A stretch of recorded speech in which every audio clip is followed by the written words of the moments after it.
This yummy chicken liver pate will surely be a hit at your next party. Learn how to make it with this quick and easy guide brought to you by recipes.net. In a pan, add the canola oil, then the chicken liver. Sear on high heat until brown. Pour in the brandy and deglaze, then remove from the heat. Add in the heavy cream and cream cheese, then blend until smooth using a stick blender. Add the unsalted butter and swirl in while still hot.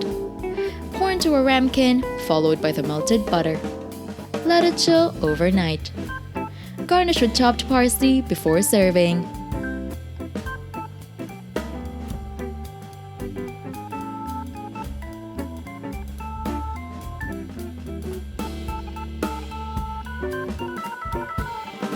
Don't forget to hit like, subscribe, and turn on that notification bell to catch more easy and tasty dishes to try at home.